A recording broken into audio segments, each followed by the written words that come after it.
काय शिरपत सेठ कुठं? ट्रॅक्टराने गेला होता ना व काय झालं? अरे खरं आहे सख्या, पण चांगल्या कामाला कोण ना कोण आडवं येतोयच. आता काय आलं आडवं? अरे जीएसटी. हा हा अरे ट्रॅक्टर घ्यायचं म्हणलं 28% जीएसटी, बी बियाणं खत इतर सामग्री याच्यावरती 18%. आता तू सांग शेती करावी तर कशी? अरे पण जीएसटीचा पुढे भविष्यात फायदा पण आहे. पहिला आपण किती किती टॅक्स भरायचो? हा, हॅड टॅक्स, ते शेण टॅक्स, सर्व्हिस टॅक्स. पण आता तसलं काय नाही, आता फक्त एकच भरायचं, जीएसटी. हा तरी पण 18%. अरे जास्तच आहे. अरे पर सरकारनं काही मदत योजना बी जाहीर केल्यात. ट्रॅक्टर सबसिडीवरती 1.5 लाखापर्यंत अनुदान देण्यात आले. त्यासाठी जमिनीची अट 25%वर करण्यात आली आणि व्याजदर 30%वरनं 5 ते 6% करण्यात आलाय. काय बोलताय? तर काय, पहिलं खतांवर 6% जीएसटी होता, आता ते कमी करून 5%वर आणलाय. आणि पीक व्याजदर 12%वरून कमी करून 3 लाखापर्यंतचं कर्ज व्याजमुक्त केलंय. हा, आणि तेवढंच नाही, आता आपण जेवढे काय अवजारे घेणार आहेत ना त्याच्यावर पण सरकारने सबसिडी दिली आहे. लय भारी आहे की मग. सरकारच्या या जीएसटीचा उद्देश एकच आहे का बाजारपेठेत एकसारखा कर लागू होईल, ज्यामुळे देशात व्यापार सुलभ होईल. पण सरकारच्या अशा चांगल्या योजनांना खोडा घालायला विरोधक आहेतच की.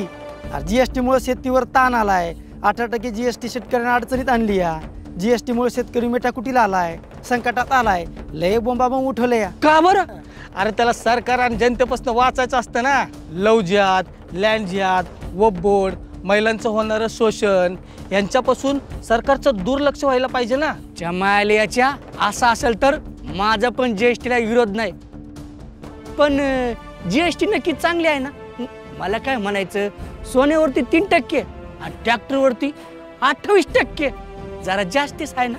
अरे बाबा, आता तू इकलेल्या पिकातनं आलेली कमाई कुठंतरी गुंतवायला नका का?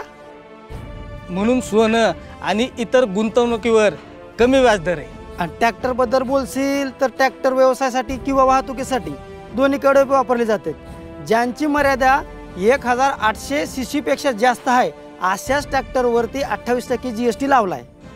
पण हे बघ, समजायला काही ना काही अडचणी असतात, पण भविष्यात जीएसटीचा आपल्याला लय फायदा आहे बघ. अरे ते म्हणतात ना व, दगडाला पण टाकीचे घाव सोसल्याशिवाय देव पण येत नाही. चला येतो मी. अरे कुठं? ट्रॅक्टर घ्यायला. आणि जीएसटी? अरे ट्रॅक्टरपेक्षा भारी वाटणार जीएसटी. मला कापसाच्या बोंडापेक्षा हलकी वाटायला लागली. चला ट्रॅक्टर घेऊनच येतो, तो पण जीएसटी सगट. जीएसटीचं महत्त्व शेतकऱ्यांनो, फायदा समजून घ्या. संपूर्ण देशात समान कर, समान कायदा जाणून घ्या.